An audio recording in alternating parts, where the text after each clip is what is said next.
Com o final da Guerra Civil entre os aliados e ergueristas, agora os aliados navegam em direção ao Eren, enquanto o mundo vira cinzas. Finalizando então o volume 32, recebemos grandes informações sobre a perspectiva do Eren de tudo que aconteceu. Como será que isso vai afetar no decorrer dos próximos acontecimentos? É isso que vamos discutir nesse vídeo.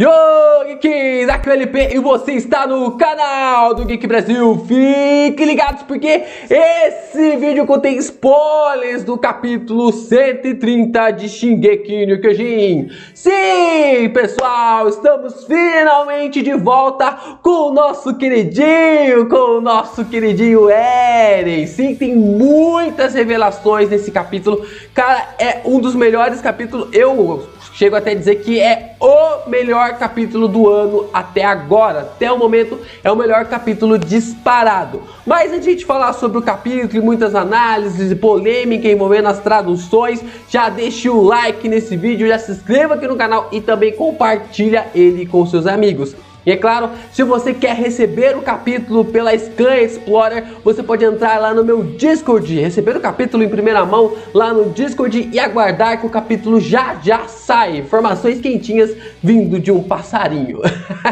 Vamos então falar do capítulo 130 de Shingeki no Kyojin. Acredito que esse vídeo já era para ter, pelo menos, já estar sendo, né? Agora são 7h48, já era para eu ter gravado ele faz algum tempo.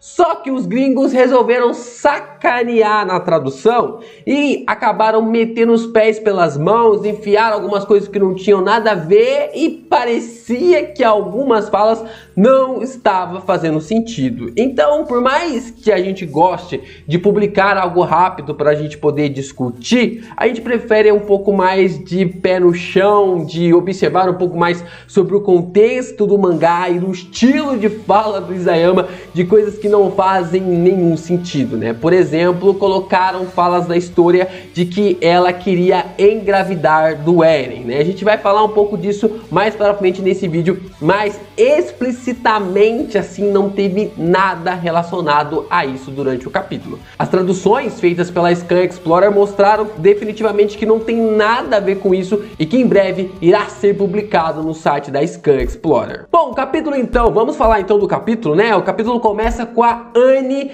recebendo a informação de que Libério já era. Não há mais chance de conseguir alcançar Libério, né? Eles acabaram realmente ouvindo aquelas palavras, a Anne, o Ragnar, a Gabi, todos eles observam aquelas palavras e ficam realmente atônitos. Eles observam tudo aquilo e, cara, eles não têm mais por que lutar. Eles não têm mais um objetivo de por que querer lutar. Isso é incrível, cara. Porque até a maneira como o Magafi e a Hanji acabaram lidando com toda aquela situação faz com que tanto o Anne quanto também a Gabi, a gente também tem ali a Mikasa, o Armin, eles foram manipulados para ajudar as demais nações ao redor do mundo. Tanto Magafi quanto Hanji sabiam que os Colossais iriam alcançar Libério antes mesmo deles conseguirem alcançar ali o Eren. Então,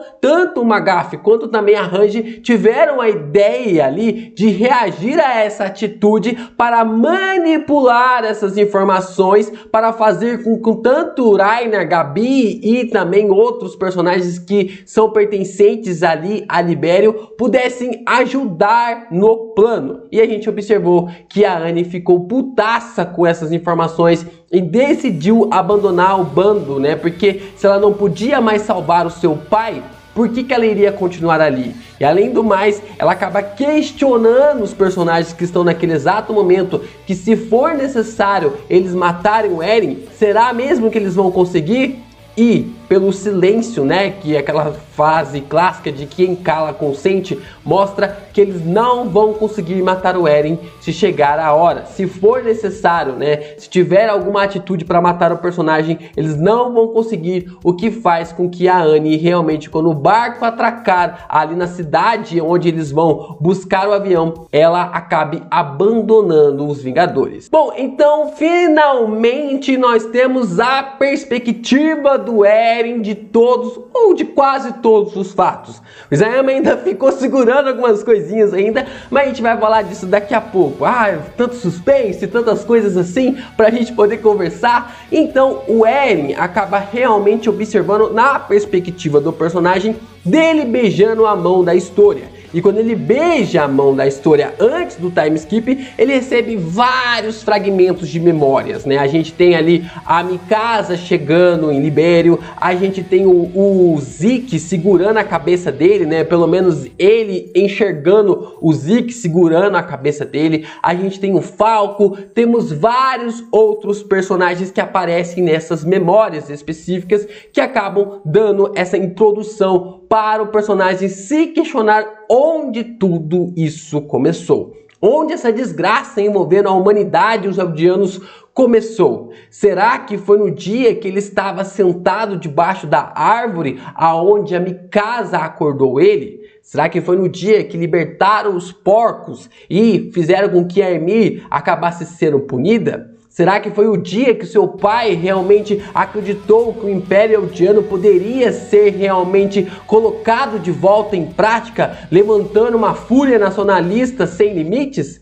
Bom, para o Eren, naquele exato momento, nada disso fazia sentido, porque o que ele precisava fazer era seguir em frente. Então, finalmente, nós temos o Eren ali, né, na perspectiva do personagem, recebendo o plano do Zeke pela Yelena. Ela vai passando todas as informações sobre a eutanásia e o personagem vai recebendo. E ali ele começa a manipular a carência do seu irmão. Ele começa a manipular ali todas as atitudes que seu irmão poderia fazer e ele vai revelando isso ao Floki. Sim, gente, o Floki era um dos peões ali do Eren. Por todo esse tempo, o Floki não estava mentindo quando o Eren revelou todos os planos para ele. Cara, é algo meio assustador pensar que o Floki poderia realmente agir daquela forma e o Eren já sabia que ele poderia agir daquela atitude, mas a gente ainda não entende por que o Eren confiou no personagem. É uma questão bem assim, peculiar, e o Floki até mesmo fica assustado com todas as informações que o Eren passa para ele, dizendo que ele vai exterminar todas as pessoas do mundo. O Floki realmente acaba acreditando naquilo, né? Ele fica espantado com todas aquelas informações vindas do Eren, mas ele parte ali do princípio de que ele vai seguir aqueles pensamentos, aquelas falas do personagem. Então, finalmente, nós também temos outro flashback que muita gente estava esperando, que é o encontro do Eren com a Historia.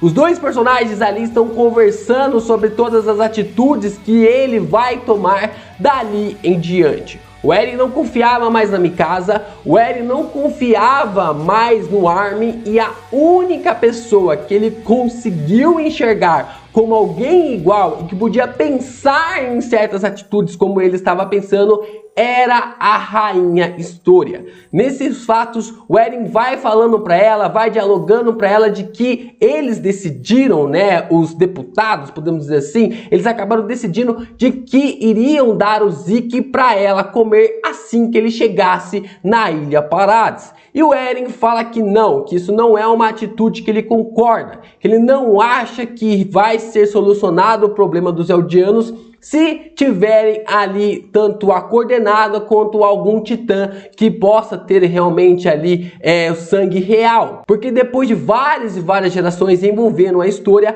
os seus filhos terão que devorar uns aos outros. E o Eren não quer isso novamente para a família real. E ali o Eren fala do seu plano para a história, de que é de dizimar o mundo, e a personagem fala que não, ela não vai aceitar isso. História acaba acaba dizendo para o Eren que existem pessoas inocentes no mundo e que irão morrer sem nem saber o motivo, assim como a sua mãe acabou morrendo. Ela morreu sem saber nem o motivo do porquê estava tendo os ataques nas muralhas. Então o personagem fala que ele sabe disso. Ele sabe que pessoas inocentes irão morrer, mas é a única forma como ele enxerga.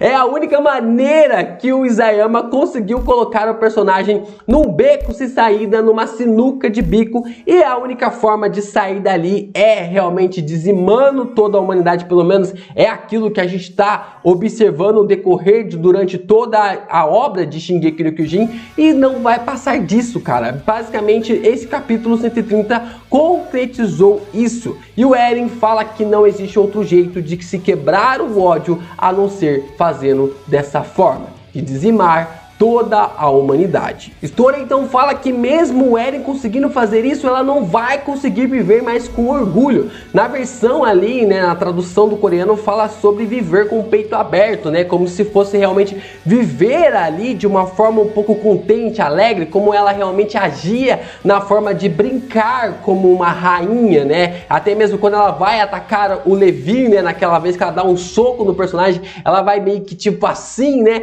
e no fato de que ela fala isso, né, na tradução em português ficou mais ou menos ali de viver com orgulho novamente, ela acaba ouvindo do Eren, se ela não suportar isso, se ela não conseguir viver com essa ideia, o personagem pode manipular as suas memórias. Isso é um pouquinho perigoso porque acaba ferindo um pouco sobre os princípios do Eren, de que é mexer com a liberdade dos outros, né? Isso ele acaba perguntando se ela quiser, entendeu? Se ela quiser. Isso a gente acaba observando que existe um pretexto ali de que o Eren não vai fazer isso se a história não quiser. É um pouco complicado, é um pouco meio que difícil assim de aceitar, mas o Eren acabou falando isso pra ela, é uma realidade, e ali eles acabam realmente ficando sobre um choque sobre as coisas que podem realmente ser ou não ser, e o Eren acaba dizendo que é por causa da fala dela na caverna,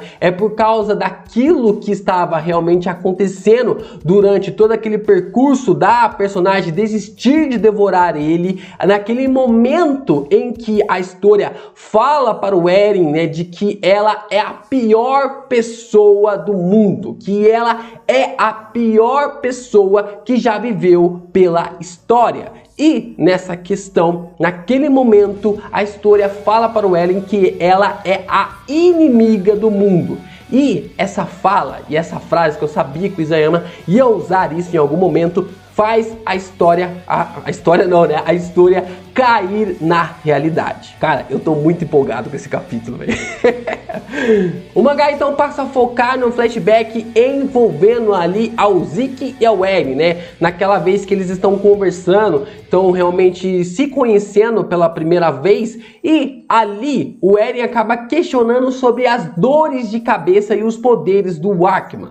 O Zeke acaba dizendo para o Eren que não conhece muito sobre essas dores de cabeça ou sobre esses poderes que podem realmente relacionar as dores de cabeça dos Archmans, nem através dos relatórios do exército e nem também dos relatórios do Xavier. Mas o Zeke acaba abrindo os olhos do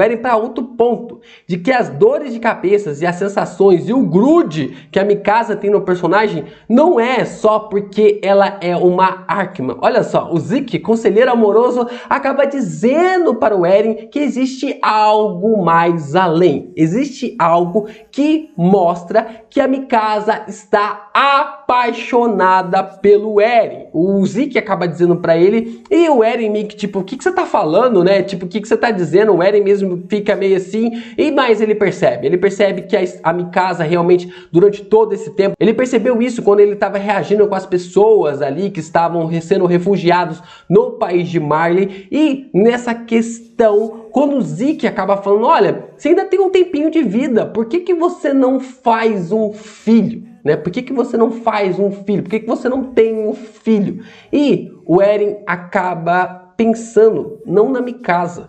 o Eren acaba pensando na história. Gente, ele acaba pensando na história.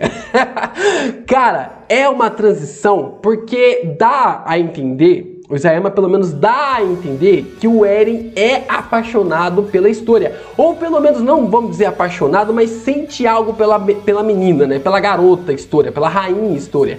E não é que tipo assim, é certeza, podemos comemorar, confirmar, Eren Sul é realidade. Não. Pé no chão aí, porque tem muito chão ainda para acontecer na história de Shingeki no Kyojin. Mas o fato é que o Eren não gosta da Mikasa, isso já deixou claro, não é que ele odeia a Mikasa, da forma também que ele fala pra personagem, dá a entender que ele odeia ela, e não, ele estava fingindo para que a personagem pudesse se desgrudar dele, para que a personagem pudesse ter a própria vida, coisa que não aconteceu muito bem claro. Mas durante essa conversa, nessa transição, fica claro que o Eren possivelmente deixa um pouquinho mais quente de que possivelmente o Eren possa ser o pai do filho da história. Então a gente vê algumas transições ali de que o Eren acaba falando de que o seu plano na verdade era para fazer com que todos os seus amigos vivessem felizes para sempre, porque depois da morte dele a vida de todos tinha que continuar, a vida dos seus amigos teria que ter continuidade. E a gente vai observando as transições de que ele quer realmente que os amigos dele sejam felizes. Mas ao mesmo tempo que o Eren vai falando sobre esse momento de felicidade, alegria, várias desgraças vão acontecendo.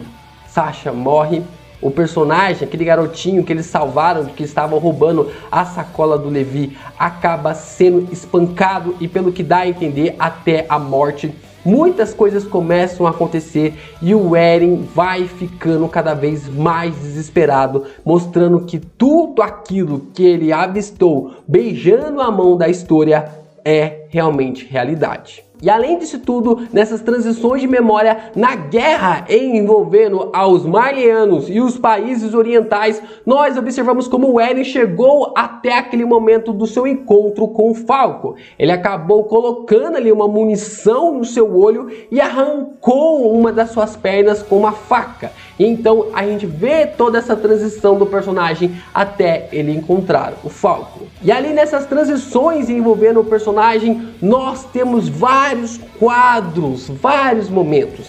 A gente vê um oceano meio pacífico, pássaros voando, nós observamos navios e titãs nadando, colossais nadando por debaixo desses navios, colossais nadando para chegar até o continente de Marley. E ali no capítulo é dito, né, em alguns momentos, de que aquele momento toda a maior tecnologia da humanidade está reunida em um único ponto. Nesse exato momento, todos os canhões que foram ativados ali, que acabaram derrubando o encouraçado na Guerra dos Países Orientais, estava sendo ativado para destruir os colossais. Mas era como se fosse uma formiga. Porque quando eles atiraram, quando eles dispararam, nada podia ser feito. Nem cosquinha fazia nos colossais. E cara, os colossais avançavam, avançavam, avançavam sem parar. O oceano já não era mais problema. E de repente, o colossal, o titã ali, o Eren Sauro, acabou aparecendo. Cara, de uma altura inacreditável. Inacreditável, estimando mais de 300 metros de altura. Eu nem sei como que esse titã está se locomovendo, mas é real, gente. O titã do Eren é real e de uma forma magnífica ele acaba marcando a sua presença. Eren então aparece com o seu rosto de titã onipotente. E é nesse exato momento que nós vemos a grande transição e aquela pergunta no começo do capítulo acaba sendo respondida nesse exato momento. Eren está sendo levado por Hannes junto com Mikasa, enquanto a Carla está sendo devorada pela Dina na sua forma de titã. Naquele exato momento, o garoto está lembrando das suas palavras de que ele iria exterminar todos os seus inimigos. E naquele momento, se eram titãs, hoje era toda a raça humana. E o capítulo acaba com uma transição e uma fala que eu espero que o Armin acabe narrando isso no anime, dizendo que desde aquele momento, este momento em que a Carla foi devorada e que acabou começando tudo isso, pelo menos é aquilo que a gente começa a entender, a gente observa que o narrador fala que desde esse momento o Eren não parou, que o Eren sempre avançou. Ai, meu Deus do céu, que capítulo foi esse? É o amanhecer da humanidade. A gente percebeu, gente, que o fato desse capítulo, ele volta algum tempo, né? Ele volta algumas horas no tempo, né? A Hanji já tinha falado alguns capítulos atrás de que o Eren realmente, ele já tinha chegado até a praia ali de Marley, e esse capítulo é exatamente esse momento de que o Eren chega até a praia em Marley, né? A gente observa esse momento, a gente tem ali uma volta no tempo e o Isayama é craque nisso, ele não precisa falar tipo 3 horas antes, 6 horas antes, 9 horas antes, não, ele simplesmente faz a história dele fluir, e aí, cara, a gente vai entendendo com todo o contexto, envolvendo a como um roteirista genial pode conduzir o seu mangá. Gente, definitivamente esse foi o melhor capítulo do ano. Pra mim, tipo assim, pode vir Boku no Hero, pode vir Black Clover, pode vir One Piece, disparado, o capítulo 130 de Shingeki é o melhor capítulo do ano e um dos melhores capítulos da obra, com toda certeza. E é claro, vai ter live aqui no canal, eu tô estudando ali entre quarta-feira pra gente fazer, comentar, discutir algumas coisas aqui sobre o capítulo, e fique esperto porque a gente vai falar muito mais coisas sobre este capítulo. Bom, pessoal, espero que vocês tenham gostado desse vídeo, deixem aí nos comentários, eu quero a gente discutir, conversar. Senta o dedo no like porque eu quero ver esse vídeo batendo mais de 10 mil visualizações, porque esse capítulo merece, gente. E se você não sabe, eu tenho uma teoria aqui, o Yuri Rodrigues acabou me ajudando bem lá no começo do canal, lá no comecinho, lá entre agosto e setembro, outubro de 2018, da qual eu fui e trouxe uma teoria envolvendo a possibilidade do Eren ser o pai do filho da história. E cara, eu já acertei cerca de 30 a 40% dessa teoria, e quem sabe eu não falo um pouco mais dela na live que possivelmente vai rolar na quarta-feira. Isso é tudo, pessoal! Valeu!